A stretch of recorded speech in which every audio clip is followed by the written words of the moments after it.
listening to Cooper Talk. Welcome to Cooper Talk. I'm your host, Steve Cooper, and remember, I'm only as hip as my guest. And I got to tell you something, people. It's pretty crazy because my guest is calling me from Australia, where it's 10 a.m., and in New Jersey, it's 8 p.m., so he's probably been up for a few hours, and I'll be going to bed in a few hours.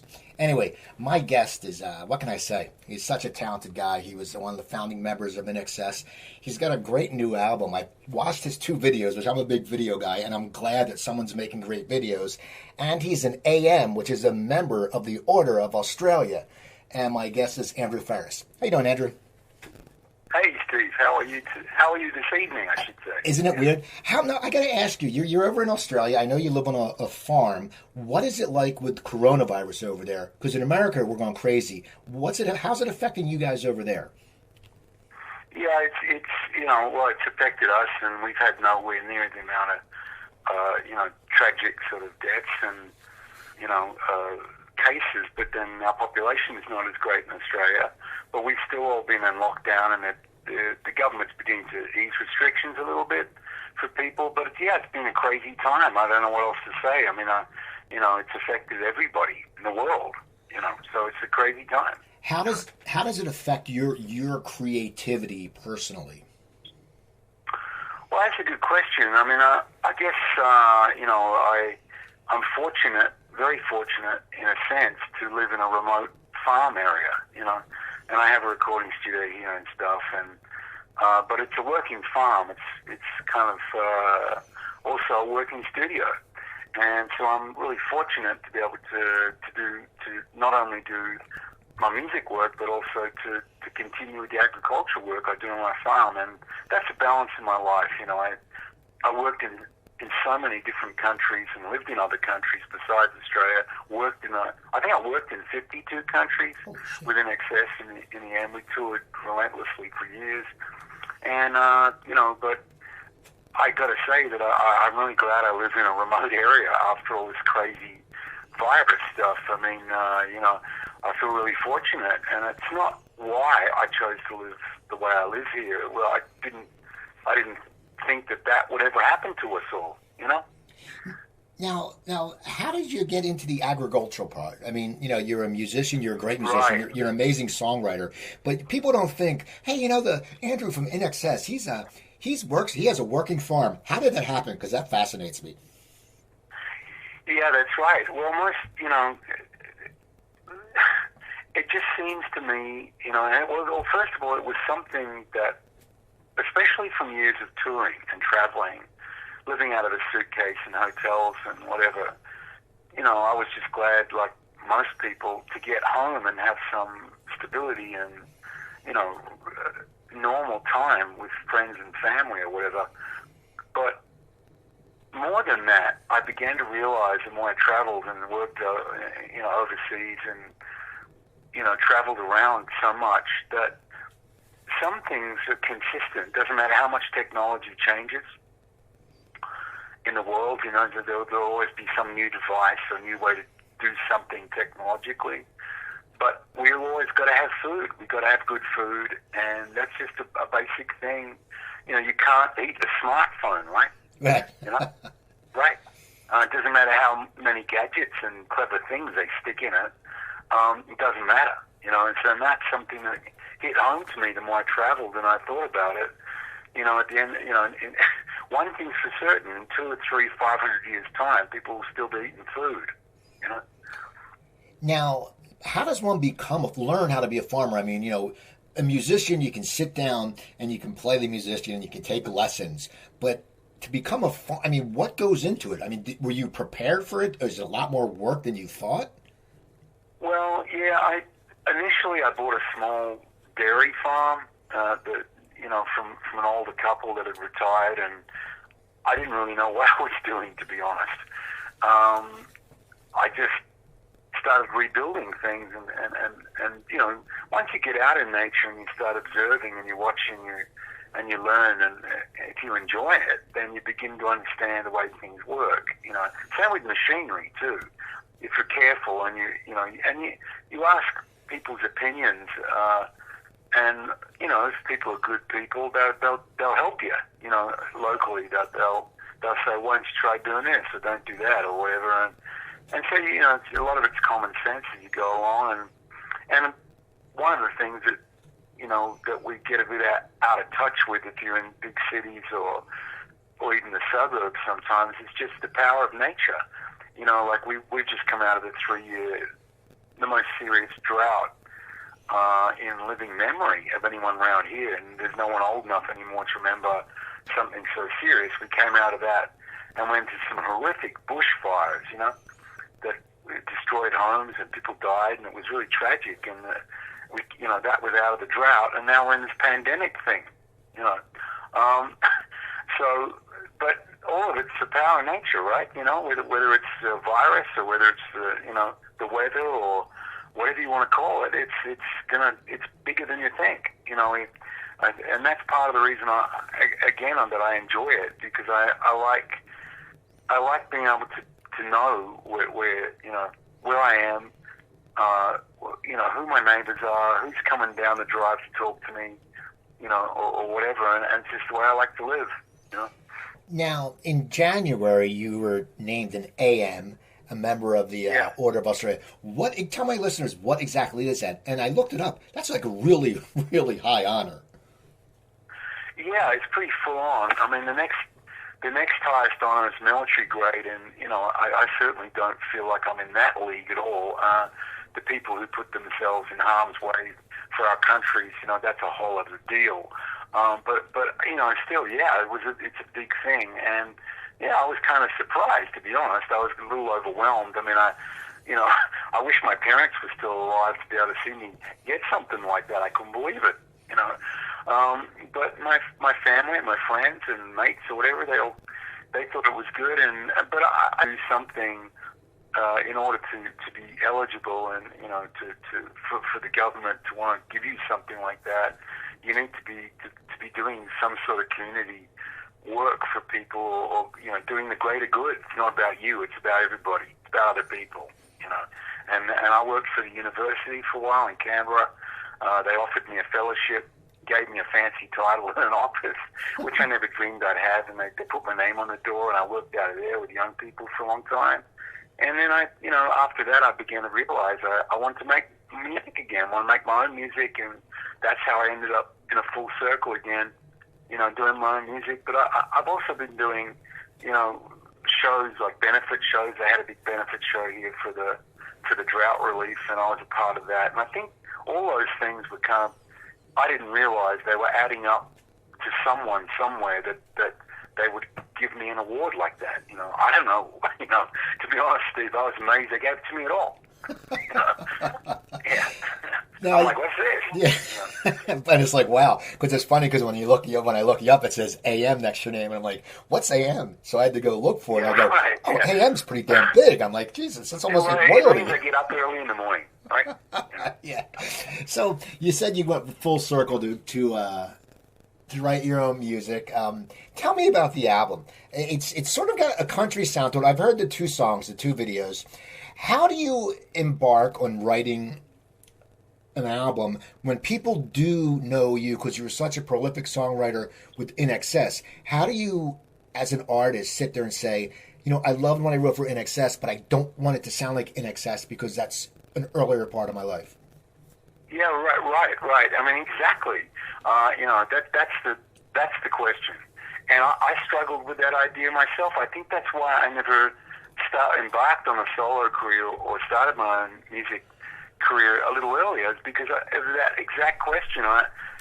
So many people, we had this massive international career, and I think we sold over 50 million records, or some crazy number of records, and we had a big ride. We had a big career as a band, and I don't have any regrets. I love those guys. I miss them. But I think for me, and I tried to think, where does Andrew Farriss fit into this soundscape landscape? The more I looked at it, I thought, what I don't want to do is kind of, affect the legacy that InXS created, because we have a big fan base. A lot of people seem to like the band, like what we did. And I respect that. That's no little thing. That's a big thing. So for me, when I thought about me, I started off doing what I naturally do, which is write songs. I'm a songwriter. I've always done that. That's what I do. And I'm a bit of a tinkerer. I like engineering, you know. And I don't just mean sound engineering. I mean, I actually like, I'm a little crazy like that, a little eccentric. I like to know how bridges are built. Okay. I like to know how a tractor works, you know what I mean? You know, I'm that kind of person. I think like that, you know. And that's part of the reason that I enjoyed and still do writing music, is because I like the construction of it. You know, it's not just playing the music, it's actually construction. That part of it I find really interesting, and always have. But where my journey really started, I started off writing songs both here in Australia, but with other songwriters and by myself, which I've always done. But also, I then went to over to the US. My wife's originally from Ohio, from the States, so we go visit family and friends we have over there anyway. But where her family are, where they are, is Dayton in Ohio. And so Nashville wasn't that far, like 5-hour drive or something. It's really nothing for us out here in Australia. So, you know, my wife Marley and I started to drive to Nashville, and I started writing with folks there. You know, I had a really good time, and it's a good city. It's an interesting city, and it's fun. You know, I like the live music scene there, and so I started sort of working with people out of there, and at first I thought, you know, what am I trying to do? You know, I guess in that sense, I'm not a pure country artist, but I enjoy it. I've always liked country music. I like the genre. I like the attitude of it, and I'm a country boy. I live in the country. You know what I mean? I don't live in a big city. I live in the country, and so I started thinking about it more. And as time went along, I also liked riding horses, and my wife and my Marley and I went down to the Mexican border in Arizona, right in the corner of Arizona and New Mexico, near a little town called Portal, and right down, you know, with Mexico, literally just over the Chiricahua Mountains there. And I started horse riding around there with a couple. The four of us started riding around, and I got an education on, you know, the early years, the cowboy years, and I'm talking about the Old West. And I started riding around, visiting your national monument areas. And, you know, I began a light went on in my mind. I thought, you know, it's kind of strange. Like, I understand that the world changes and everything, and, you know, there's always been fads and fashions and always will be. You know, wherever it's hip now in 20, 30 years, it's not going to be. It's going to be something else going on. You know, that's the way of the world, you know. But when I started riding around with my wife and just having fun and getting an education from an old wrangler, he passed away. His name was Craig Lawson. You know, it's kind of like Jack Palance, you know, city slickers do it, you know. You know, just one thing, that kind of thing, you know. But, and he was a cool guy, and his wife, and you know, but he so sadly passed away. Now, he was buried by some of your Marines, I think. That guy was in high regard by a lot of people, because they used to, some of the Army veterans and that would go out where we rode around, and Craig would take them out, and it was some sort of, you know, post-traumatic stress, you know, stress syndrome relief, you know, by doing what we were doing, you know, riding around. And well, anyway, so I began to get an education. All this is in this like Tombstone area, down that bottom part of Arizona.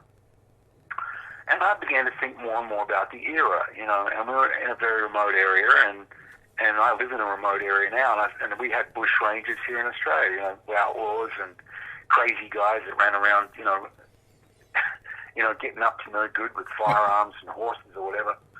And I started thinking, when I went back to Nashville, I began to realize that, you know, as much as it's country music, it's also kind of pop music, the modern. And I related to that because I thought of my own experience with my funk and rock and pop and stuff that I've done over the years, and, you know, being on international music charts. And I started thinking about it more, and someone said to me, well, hey, man, we're here writing. What do you want to write about? And I said, you know what?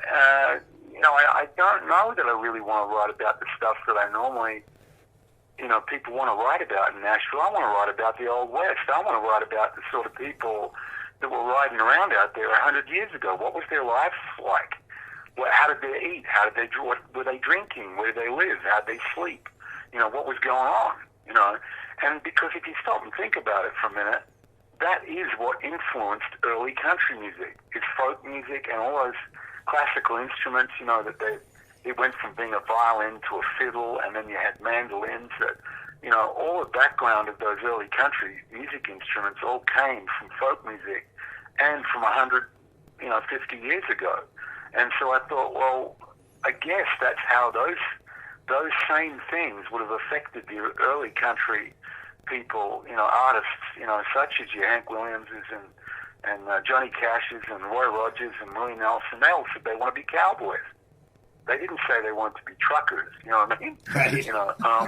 Right? And then I thought to myself, so that's where the fusion of it all was not just music with blues and country and folk and rootsy kind of stuff. It was also a clash of cultures. You had the clash of the Old West. You had Mexican people fighting with the U.S. cavalry. You had U.S. cavalry fighting with the indigenous people and the Native Americans.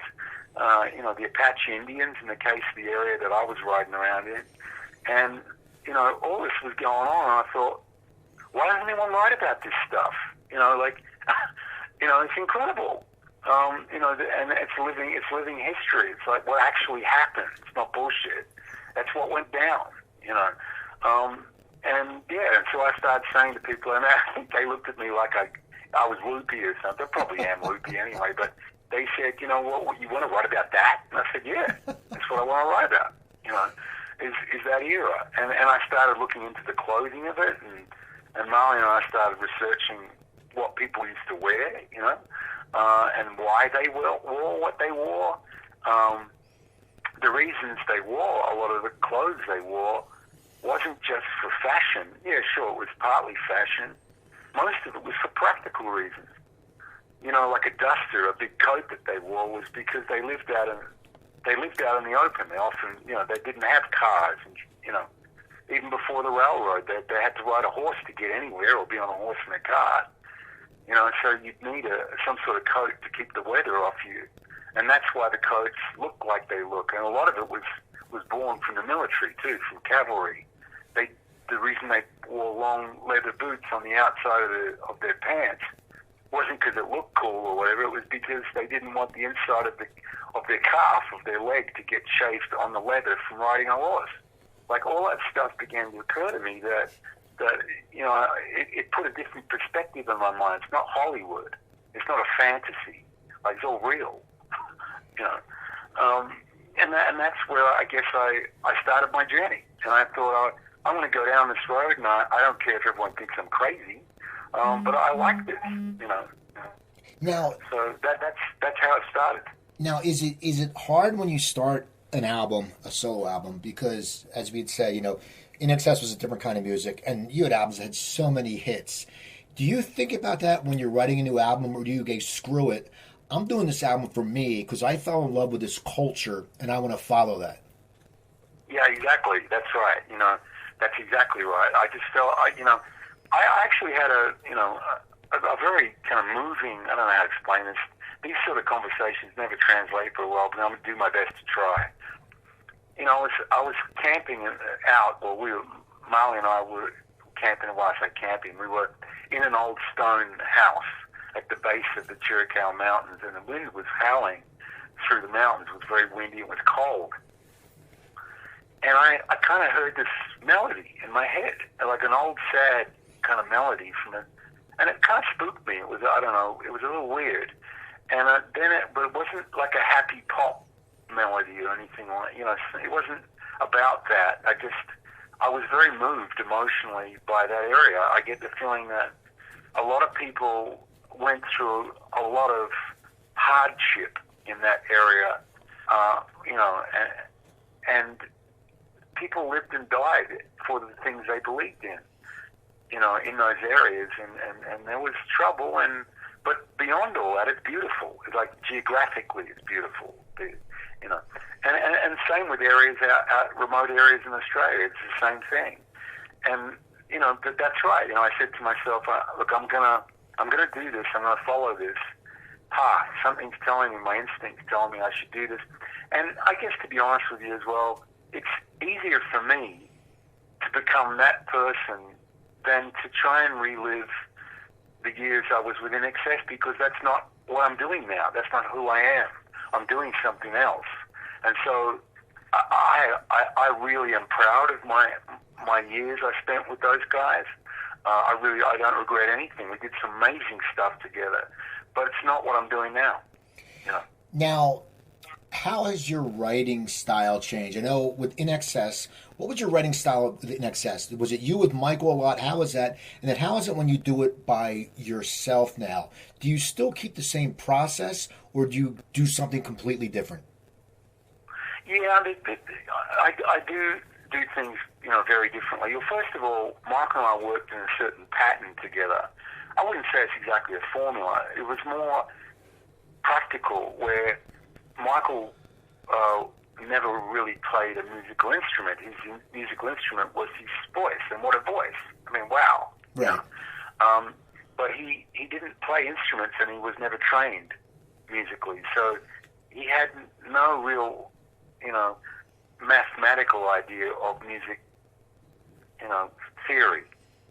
You know, and so, but I did. I was taught piano in the old-fashioned sort of theoretical, you know, theory sense, and scales and all that. And I taught myself to play guitar, but I still understood music, so I knew, or I always have known musically what I'm kind of doing most of the time. But you know, but I think it was more with Michael and I that was the thing that really worked for the two of us. Is we were very different people. You know, he thought really differently to me, and I thought differently to him. And we knew that was that combination that made our writing really interesting, I think, is that we didn't write songs that sounded like many other people, and our songs have been covered by some amazing artists over the years. You know, Bruce Springsteen, Matchbox 20, Smashing Pumpkins, I mean, a huge list of people, Joe Cocker, Tom Jones, Natalie Imbruglia, I mean, there's a big list of people, Bonnie Raitt. You know, and it's because I think they heard something in our songs that isn't typical the way we wrote together, and so when I go to write by myself now, you know, to answer your question in that way, I don't try to replicate that concept, but what I do is I remember the things that, you know, in my older times when I was writing, I remember the things that were outside the square, outside the box, that were a little unusual or radical. You know, for example, instead of putting neat little sections of 4, 8, 16 bars into something, throw an odd 5-bar section in, or, you know, make sure. The other thing I'm always been incredibly careful with is tempos. Tempos are very important in music, you know, and it's something I'm very, very particular about. If I'm working up the music, and I still do that. That's something I'm very fussy about. And the same with, you know, now, because I'm singing the songs that I'm writing and not Michael, you know, he and I have different vocal ranges. That's why I would never compete with him vocally, because I couldn't get up high like he does, and I'm more comfortable singing down low. So a lot of the songs that we wrote together, you know, were really to suit the way his vocal style was, you know. Whereas when I'm writing now, I'm writing to suit my own voice and thinking about, you know, how do I want to do this so that I don't sound like shit. Right. You know, now, I sound as good as I can. Now, when you decided to sing, once again, because you said when you wrote the parts for Michael, because you're right, Michael did have such a great voice. Is it intimidating when you sit there and go, okay, I got to sing these? I mean, how does a person who hasn't been a lead singer of a band, now it's you're singing, you're everything. Yeah. How do you adapt to that? What did you do to get yourself psyched up, or did you, I mean, when did you know you could have a voice, when you could actually sing? Well, actually, I still don't know that I'm a very good singer. I know I'm a good songwriter, but I still don't know, you know, but I have a sense of humor about myself, but I think I'm in good company. I think John Lennon always said he hated his voice, so I can't understand that. I think it's more that I feel now that as a singer, I didn't really have any confidence, and so I thought I really couldn't sing, or I wasn't a very good singer. And when I started actually songwriting with some other songwriters, especially in Nashville, I was working with a couple of guys, a couple of great writers there, James Dean Hicks and Buck Johnson. Buck sings, by the way, with Aerosmith and plays keyboards with them. Okay. And, he's an awesome singer. And I was in the room writing with those two guys, and we've written a lot together. And Buck and James turned around to me and said, "Why don't you sing a song?" And it was a weird moment. I'm like, "Well, because you're an incredible singer. Like, why would you want me to sing it, And they're like, "Because I think, it would suit your voice." And it surprised me. So they kind of, I guess, babysat me through that and got me to be comfortable with my own voice. And it's not about ego, but that confidence thing was really important for me. To have really good singers encourage me to sing was psychologically a really big moment for me. It was like I didn't instantly think I was a great singer. In fact, I'm still learning all the time. It's something I should have done a lot more of when I was younger.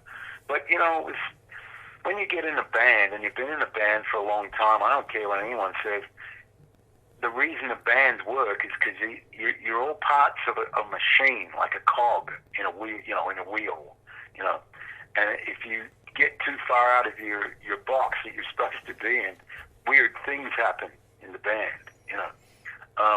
and that's how bands work, And so for me, I've had to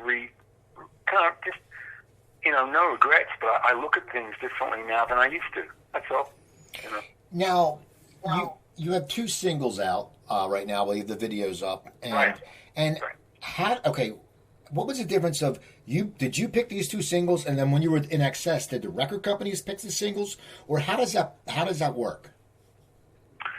Well, fortunately for me,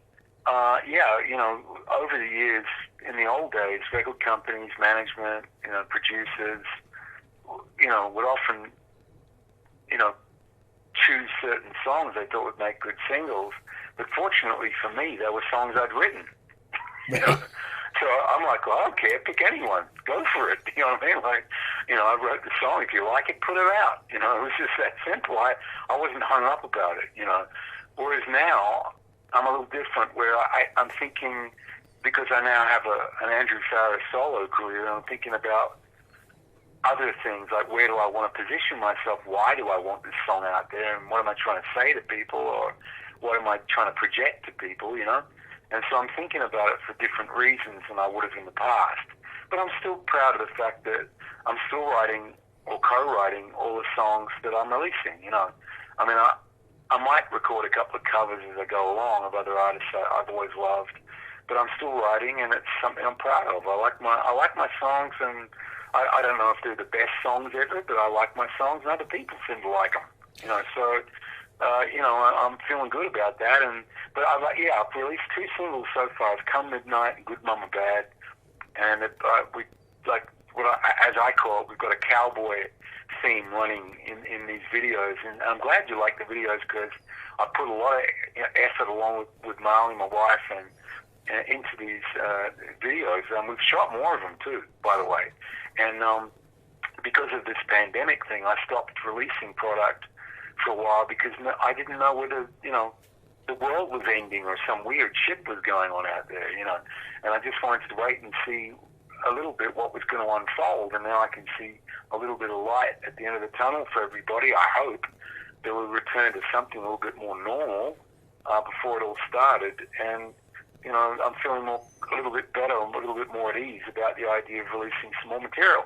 I got some more songs, got some more ideas for videos, and I'm excited about it, and if I can afford to keep doing it and people get into it and buy it, I'll keep doing it. Now, the videos, as I'm 56. I grew up, with the generation of MTV, and InXS. Right. And InXS, I mean, MTV did a lot because you guys had cool videos. You were a good-looking hit band. Is that why you created these good videos? Because you see a lot of videos these days, and they're crap. Yours are actually it looks like like what a video to me, I mean, I'm an older guy, but a video to me should look like. Was that why the video was important? Because they helped out InXS, or why did you put... Yeah, that's it. Well, first of all, thank you for the accolades and for the acknowledgement of that. I really appreciate it. I was going to say that the videos, yeah, they were always very, very important to InXS, and Michael and all of us guys, in the band, always took it, as part of our art, part of our group, and the image and the artwork, and everything we were doing. The videos were a big part of what we were doing because we liked the visual aspect of it, and also given the tyranny of distance between Australia and the United States, or Australia actually for that matter, and the rest of the world. Europe's even further away, but during those years, because of the tyranny of distance, the videos were really important for us. It wasn't like, because I know what it's like. I lived in England for nearly 5 years, during InXS's career, and I worked in the US for a long time as well, touring there and recording and whatever. But I know what it's like to travel from, say, New York to London. It's not really that far, it's not that far really from New York to LA, but it is far to go from Sydney to New York, and it's really far to go from Sydney to London. That's the difference. And so when we were making these videos, we knew at the time if we put a lot of effort and time and money into these things, down the track it might pay off for us. Eventually we actually made a film, a 35mm, professional film, shot by a filmmaker, big surprise, at Wembley Stadium in 13th of July 1991. And I think one of the ironies of that is, even when I lived in England, I used to go see other bands, the biggest bands and acts in the world at that time, playing at Wembley Stadium. Right? It could have been the Rolling Stones or, whoever it was, Tina Turner, Michael Jackson. And I used to go along for professional reasons too. I wanted to see, how they conducted themselves live, what their light shows were like, their production, how it sounded, So if InXS went out and we went out on tour, that I'd know what other bands looked like and sounded like and what they were doing. That was part of what I was doing back then. But the point is with the videos, the videos were a serious deal. And I've continued to try and do that. I've got some people around me who they get worried. They're like, hey, man, do you really want to spend that much money on a video? And I'm going, damn right I do. And they think I'm nuts. I'm like, no, because down the track, just like you and I are having this conversation, Andrew Farriss and Steve Cooper were having this talk, right? Well, I don't know, in 10, 20 years, someone like, who is this Andrew Farriss dude? And they put the video on, they go, that's pretty cool, because you took the time and effort to do it properly, Now, how has the video process changed? Because I'm sure, as you said, InXS were, probably high budgets. I know some were shot in different places. You're making them now. How has the actual production of a video changed, or hasn't it? Well, there's like one of the massive differences is, for example, when we shot the film at Wembley Stadium that we made, we to get up high to take shots of the band, we had to get a Westcam, like a chopper, helicopter with a 35mm camera on a stand, so that the cameraman could film it. Well, now you just send up a drone. You know what I mean? Like, it's those kind of things that are really different, and computer technology is completely different. Like, you can do stuff now on a computer that you just couldn't have done back when we were shooting videos. Like in the old days, it was either film. I remember once Mick Jagger called Michael when we shot a video called What You Need, and he was like, how the fuck did you make that video? He had no idea of the technology that we used, and Mike was kind of laughing, and he said, do you really want to know? He said, yeah, damn right I want to know. And he said, oh, well, okay, you're not going to believe this. We just had a 16mm Bolex film camera running the whole time. And then we got a motor drive camera. And then so we would lip sync or mime to the video. and then each of the negatives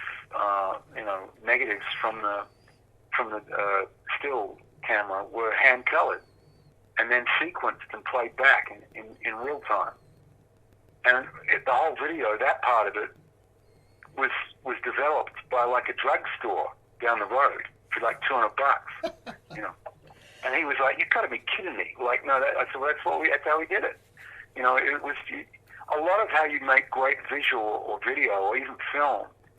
A lot of it is the idea. The actual machinations of doing things don't always have to be expensive. It's how much you got your shit together in the first place of what you want to do. If you know what you want to do, the practical aspect of what you want to do is often not as hard as you think it is, or even doesn't even have to be as expensive. Just as long as you know what it is you're trying to do, you know. Now, when you were in InXS, what was your favorite video to shoot, to be in? What was your favorite video? Yeah, I've got a couple of them. I mean, I think I really liked some of our early videos.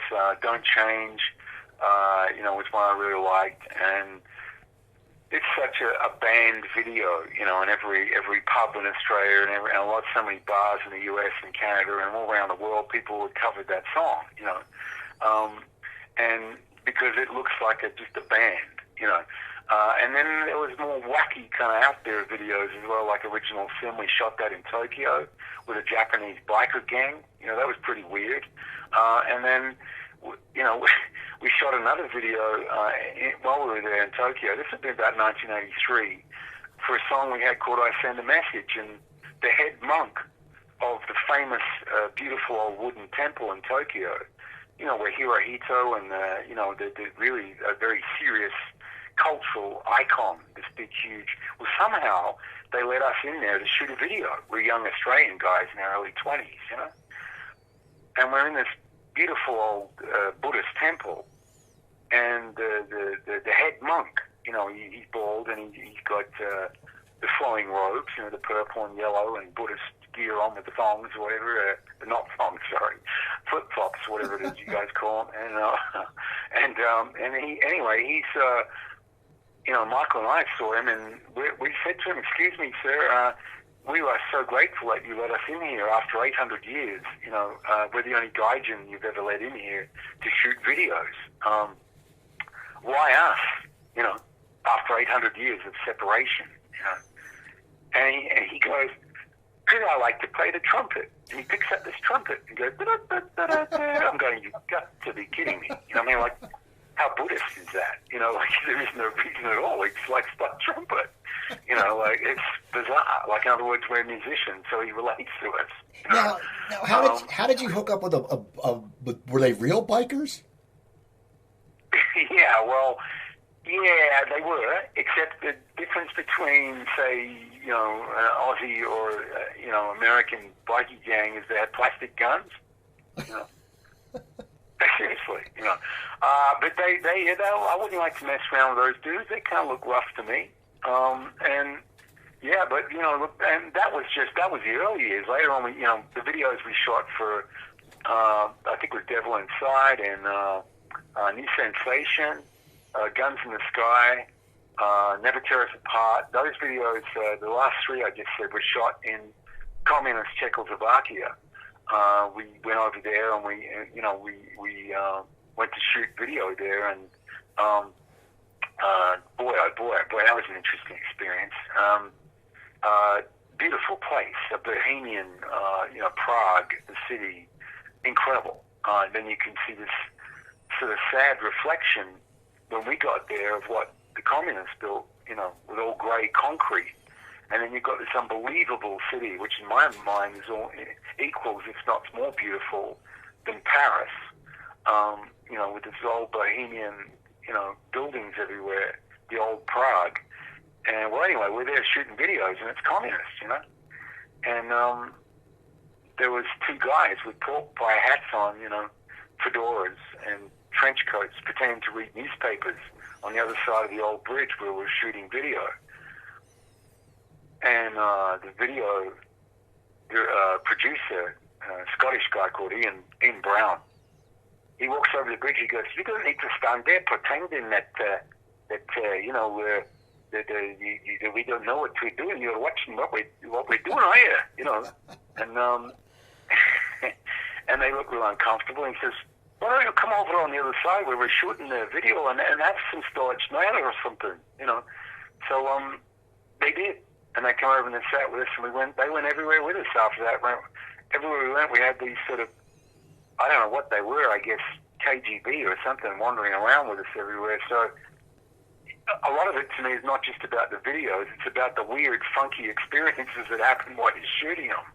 You know, that's the thing that I used to really enjoy, was the cultural immersion of it all was really cool. You know, like you're like, I can't believe I'm doing this. You know, like this is just incredible. You know, it's not just about the video or the, you know, whatever. It's about, you know, and the people you're with. You know, it was incredible, amazing. Now you traveled the world with InXS. You guys were huge.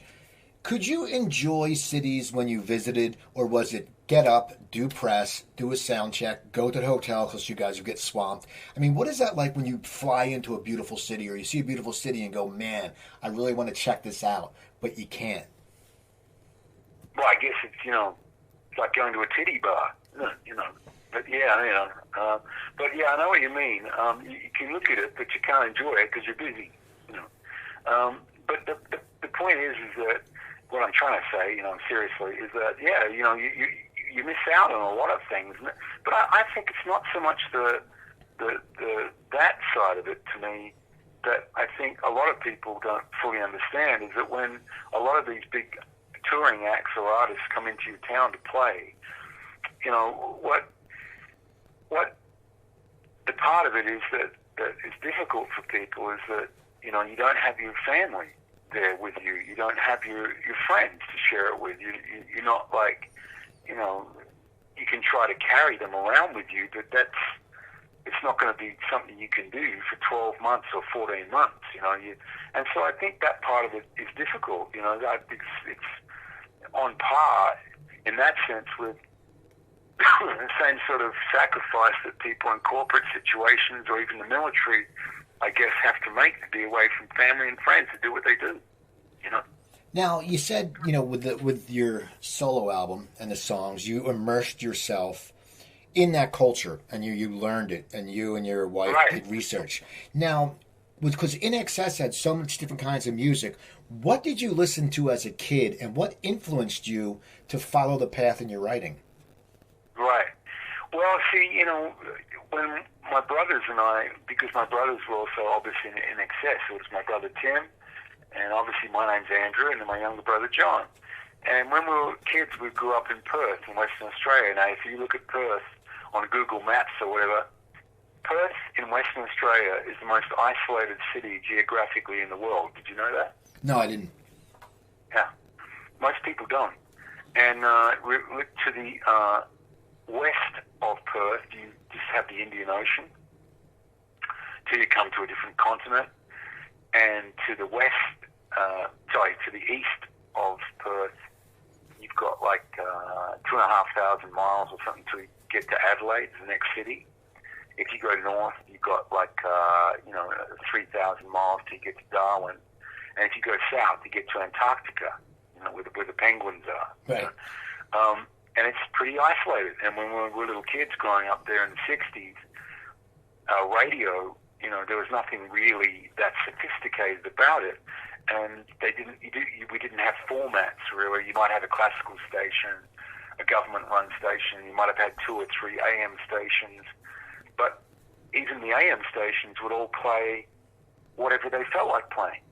So they might have a country song. They might play North to Alaska, or Ring of Fire, you know, something by Johnny Cash, and then they'd play a Beatles song, and then they'd play, a kind of a movie theme, you know, and then they'd play a pop song, like maybe it was whatever it was, Creedence, maybe they'd put a Creedence rock song on or something, or even later on the Stones, or whatever.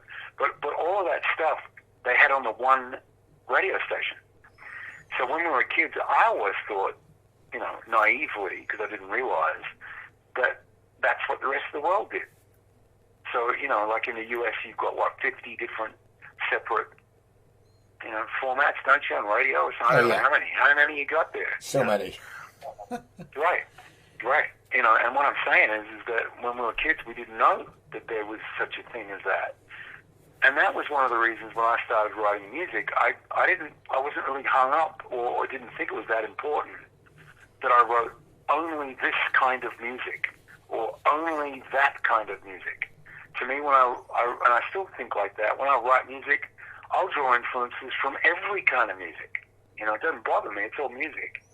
And there's no rule book. Let's see. Page number 85 says, I can't accommodate a little bit of heavy metal or country music into this thing. There is no page 85 that says that. You can do whatever you want to do.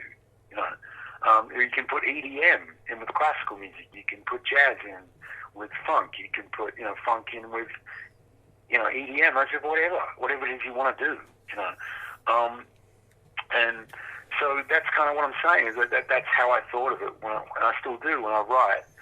I think to myself, just think big, think broadly. Don't narrow your vision to what you think you can write or not write. Now, what was your personal favorite InXS song that you wrote? Well, I guess that's the tricky one, because we made 11 or 12 studio albums. Sorry, I should know that answer. But each one of those albums had at least 10 songs. That's a lot of songs. Plus we had, one-off singles and whatever else we all did. I don't know. I suppose there's certain songs that I really like I guess Mystify, Never Tear Us Apart. I think Need You Tonight. Probably What You Need, Original Sin, I guess Don't Change. I got a few of them, I can't help it. I like InXS songs. I think they're good. And what amazes me is they're still played on the radio all around the world. It's incredible. I would never have dreamed that was even possible when we were kids. I would have thought that was crazy to think about that. Now, do you remember the first time you ever heard an InXS song on the radio? Yeah, it would have been, that would have been around about 1979, I think, around about that year. We had a couple of singles out which were really weird songs, but they got onto the radio. But it's a strange feeling. I think, I don't know who said it. I'm trying to remember now who said it. It was someone famous, but they said the problem with recordings that get released to the public is that when you walk on stage and you're playing a song in real time, and I'm not talking about computers and sequences and backing tracks and all that stuff. I'm talking about live music, like everyone's playing live in the band, or the musicians are all playing live and singing live. It never sounds exactly the same. If you recorded 300 performances by an artist, and you recorded all 300 performances, it would never sound exactly the same if you're all playing live. But when you make a recording, even when you're extremely happy with it, every time it's played to everybody, it's exactly the same. Right. You see what I mean? And it's kind of weird. It's like, well, hang on a minute. That was one performance, of that song, And I think that's one of the things over the years that I find a bit bizarre, is that now I can't help it. Now, every time I listen to, whether it's an InXS song or any artist's song that I like, or even if I don't like it and I hear it on the radio, I can't help it, and I'm sure other people will relate to what I'm about to say, is I deconstruct it in my head as I'm listening to it. Like I work out how it was written. I think about how it was recorded. I listen if the tuning's right. I listen if everything's been auto-tuned by Pro Tools or whatever it is. I'm listening the whole time to that. I'm listening to the tempo. I'm listening to the lyric. I'm listening to I'm deconstructing the thing in my head. And I've had to relearn how to just enjoy music without doing that. Right. To just listen to it as a song or recording and go, yeah, that's pretty cool. They're not deconstructed in my head as I'm listening to it. Now, that probably comes from your songwriting in you. And then now you were named, I believe, with the Australia Songwriting Hall of Fame. Yeah, that's right. Now, how big of an honor is that to you? Because they're looking at they're not looking, I mean, they're looking at the songs from InXS and different things, but they're looking at you and your artistry. What does that do for a writer? Is that just a great feeling? Yeah, it's to be recognized by your peers for what you do while you're still alive, especially in any art form, is an incredible accolade. I mean, in many cases within the arts, in times gone by, often people weren't really recognized in their own lifetime for anything. It was only as time went by and they were racked up against other, competition or similar people doing similar things in the arts, and I'm not just talking about music, that time would go by and people would say, yeah, this person was important.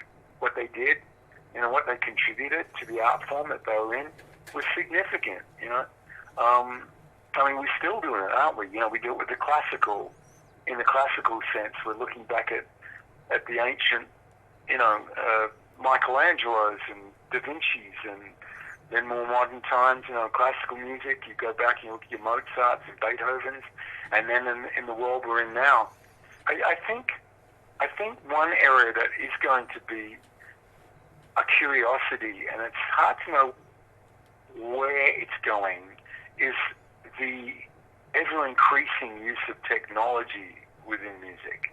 Is, on the one hand, it's a wonderful tool, amazing what you can do with technology, like really incredible stuff, that you couldn't do before. And that's cool from one perspective, but from another perspective, I don't know. Well, we'll have robot awards, I guess, in the future. It's sort of strange, really, but I think lyrically as well, the spoken written word is still with us, and in whatever language it is you're within, and that's a part of it too. The word construction and saying a lot of things in very brief form. We've had masters, haven't we? In the last 40, 50 years, we've had masters of that. From so many writers and talented people have done incredible things. Amazing. Now you've done some incredible writing. What do you think made InXS such a huge band? Is there any contributing factors you can say? Like, I know you can't write, like you said, you can't write a book, page 85 of this kind of music, but you can't say why. But what do you think, in your personal mind, is what made InXS as big as you guys were? I remember seeing you at the Spectrum in 1988 in Philadelphia, and you guys were great, and the place was packed. But what do you think made you guys so damn big? Because you were giant. I mean, as you said, you were international superstars. What made you different than a band that didn't make it?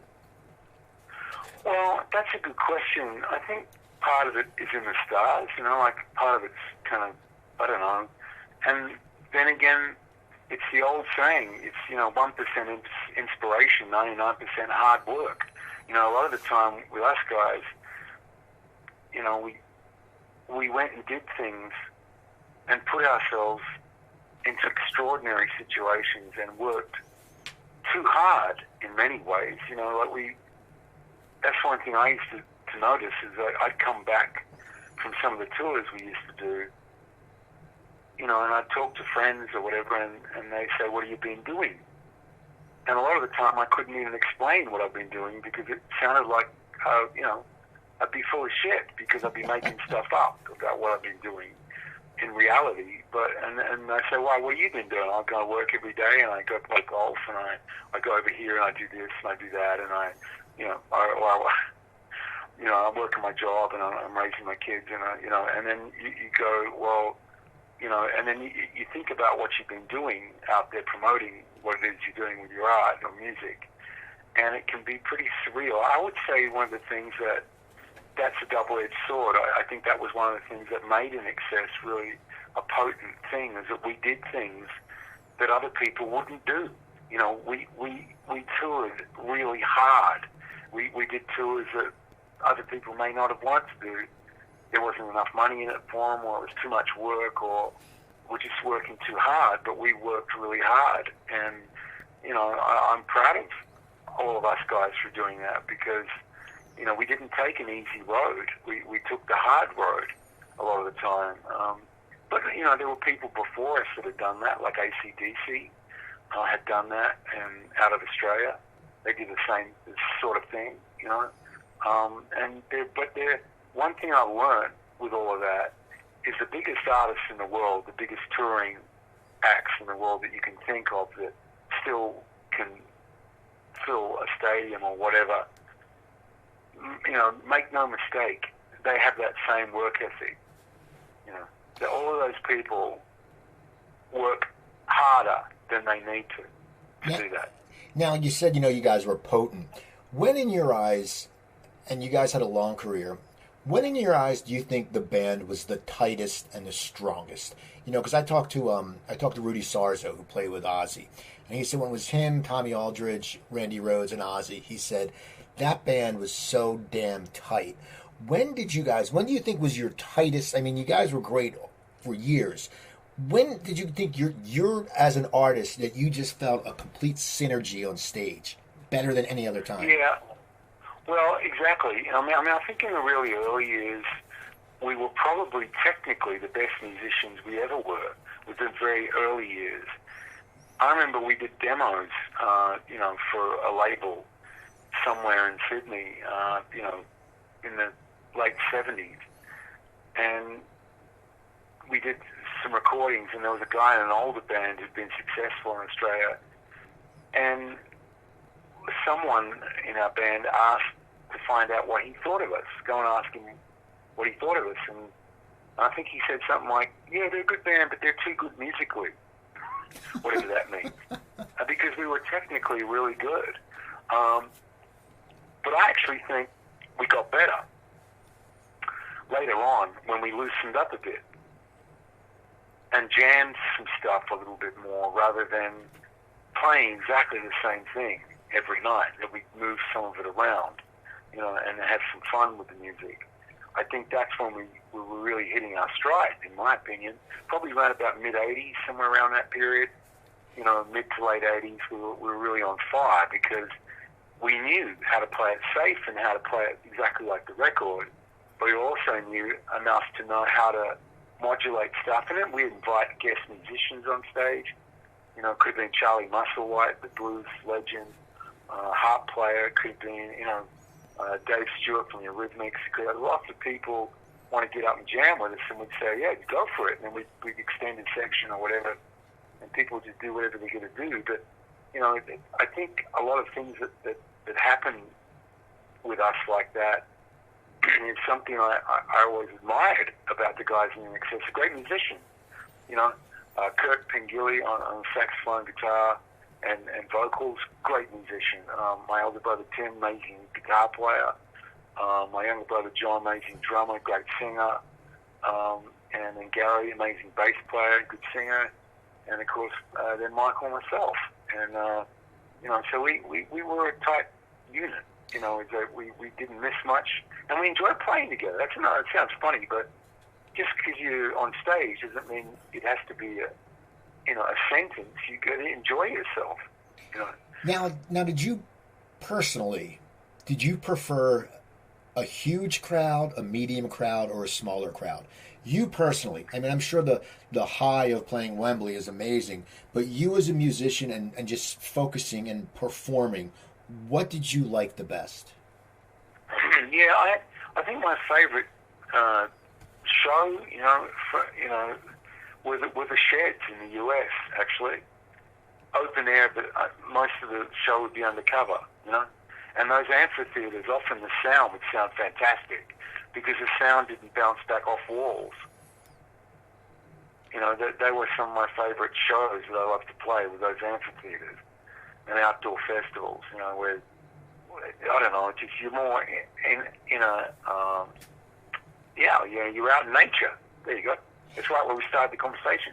Exactly. Now, real quick, what is your favorite song off your new album? Okay. Well, my album was going to be released, during this month of May, but I've had to push it back a bit. It will definitely come out. I can't tell you an exact date right now, but it's going to be soonish. But in the meantime, I've got some more releases, but which is my favorite song off my new album? Probably I've got 2 or 3 of them. I think probably "Run Baby Run" is one song. I'm pretty sure a lot of people will hopefully enjoy that, and it's got a pretty cool video that goes with it too. There's also "You Are My Rock." Is another one, and "My Cajun Girl." Is another one of the new songs that people haven't heard yet, and also "Hummingbird Bounty Hunter." What's Bounty Hunter Hummingbird? That's the name of the song. Now, I was going to say, now when you sell the album and when all this coronavirus passes, will you go on tour for the album, or are you just like, you know what, you're not really into that anymore? Oh yeah, I'd like to get out and play to people. And one of the things that has become so clear after this awful pandemic lockdown stuff is that for people who are in the arts and musicians and associated people who all work in this industry, the very nature of it is social. It is a social industry. It can't function without support from people, from each other, and so that's why this pandemic thing's been so devastating to the music industry, because it's by virtue, by nature of what it is, social. But I'd like to get back out and play. Yeah, sure. I'm looking forward to that, and I've already got some plans. I'll probably be doing some shows here either in October, November, somewhere around there. But I'm not sure when we can get over to the US. I really want to come over and play there. Now, how often do you go live and play? I saw you posted on Facebook as you did "Never Tear Us Apart." You're on your piano. How often do you post stuff like that? And I also saw one video where you have your guitar. You're in it looks like the wooded area, not a wooded area, the studio that has it looks like a mandolin hanging on the wall and a candelabra. Yeah. How often? That's in my studio. How often you do those? How often do you play those little the bits like that? Well, you know what? I'm going to be doing a couple more of those sort of videos. I know Marley, my wife's been encouraging me to do them, and a lot of fans and people said they really enjoyed me doing it. So they had really good feedback. So I'll do some more of it. Whether it's the older InXS songs that I've written or co-written, and or whether it's my new stuff, that I'm going to be putting out. I'll be doing more of it, and I hope you enjoy it. That's awesome, man. Andrew, I want to thank you for taking the time to talk to me. I could talk to you all night and for you all day, but I want to thank you. And people, the website is Andrew Farriss. That's FARRISS.com. You're also on Instagram, right? Right. You got it. And also, so people, please check him out. When his album comes out, buy it. Go to his website now. Watch the videos. And if you like videos, like we used to like, these have the flair, and they're Western and they're cool. It's not when you put on, you'll go, holy crap, that's a guy from InXS, and you listen and you go, oh, this is really cool. So follow him, listen to InXS Music, and follow me on Twitter. I'm at Cooper Talk. My website is coopertalk.net. You can find 797 or 8 episodes there. Email me, Cooper@coopertalk.net. So remember, I'm Steve Cooper. I'm only as hip as my guests. Don't forget, drink your water, eat your vegetables, take your vitamins, and I'll talk to you guys next time.